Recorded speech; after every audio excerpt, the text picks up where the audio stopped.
Hello student standard 8। Do you notice that, यहाँ से बाकी था हमारा, do you notice that each of the actions can be group as a pull और push और both. Right, आपने नोटिस किया कि हर एक जो एक्शन थी उसको हम पुश और पुल, या तो दोनों पुश पुल, राइट, उसमें ग्रुप किया गया है। Can we infer from this that to move an object it has to be pushed और पुल्ड। राइट, तो क्या इसके ऊपर से हम बता सकते हैं कि कोई भी एक ऑब्जेक्ट है उसको मूव करने के लिए पुश या तो पुल करना पड़ेगा। इन साइंस पुश और pull on an object is called force. Right, science के अंदर कोई भी ऑब्जेक्ट को पुल या पुश करेंगे तो उसको हम फोर्स बोलते हैं। राइट, मतलब धक्का लगाना या खींचना, उसको हम क्या बोलते हैं, फोर्स, साइंस की लैंग्वेज में। जैसे हर सब्जेक्ट का अपना लैंग्वेज होता है, तो साइंस का भी अपना लैंग्वेज है। राइट, कोई भी ऑब्जेक्ट को खिसकाना उसको हम फोर्स बोलते हैं साइंस की लैंग्वेज में। Thus we can say that the motion imparted to objects was due to the action of a force. Right, तो ऑब्जेक्ट को हम मोशन कराते हैं, वो किसकी वजह से होता है, due to action of force. Right, कोई भी ऑब्जेक्ट को हम मोशन करवाते हैं तो वो एक्शन ऑफ फोर्स की वजह से करवाते हैं। When does a force come into play, तो फोर्स होता कब है, let us find out. I learn in class 6 that a magnet attracts a piece of iron towards it. 6 में मैं पढ़ चुका हूँ कि मैग्नेट जो है वो पीस ऑफ आयरन को अपने तरफ खींचता है। Is it attraction, is attraction also pull. Right, जो अट्रैक्शन है वो भी एक खींचाव है। What about repulsion between similar poles of two magnets. कोई भी दो मैग्नेट्स के सिमिलर पोल्स हम साथ पास में लाएंगे तो रिपल्सन होता है, तो उसके बारे में क्या। इज इट अ पुल और अ पुश, तो वो पुल है या पुश है, तो हम बोल सकते हैं वो पुश है। राइट, अट्रैक्शन को हम बोल सकते हैं पुल है। राइट, और एक दूसरे को धक्के मारने को बोलते हैं पुश है। Okay, then 11.2 forces are due to an interaction. Forces जो है वो एक दूसरे के साथ में इंटरेक्शन होने की वजह से होता है। Suppose a man is standing behind a stationary car. Right, मान लो कि एक इंसान एक गाड़ी खड़ी है उसके पीछे खड़ा है। Will the car move due to his presence, क्या वो उसके प्रेजेंस से ही कार हिलेगी, मूव करेगी। Suppose the man now begins to push the car, मान लो कि जो मैन है वो कार को पुश करने का स्टार्ट करता है। That is he applies a force on it. उसका मतलब क्या, मतलब उसने पुश किया, उसका मतलब क्या, पुश का मतलब फोर्स लगाया उसने। ओके, कार को मैन ने फोर्स लगाया, पुश किया का मतलब। द कार में begin to move in the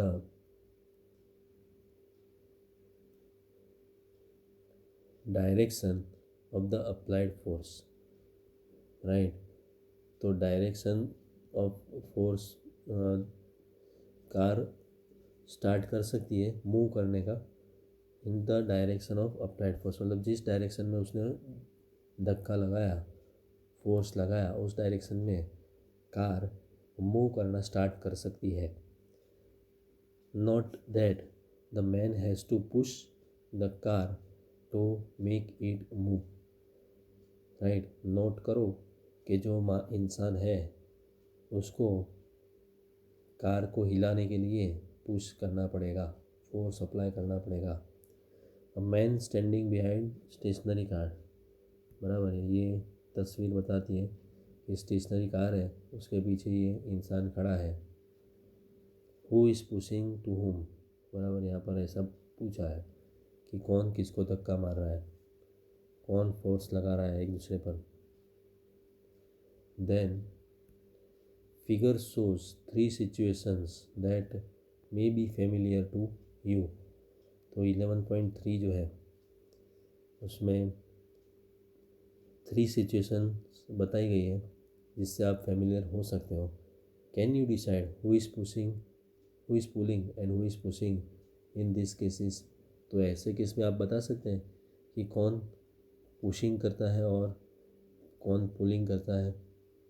in figure 11.3a both the girls appear to push each other, right. तो ये फिगर में हम देख सकते हैं कि दोनों गर्ल्स जो है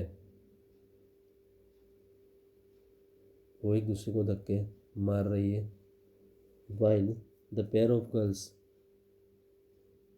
राइट। तो यहाँ पर बताया है कि दोनों गर्ल्स एक दूसरे को धक्के मार रही हैं।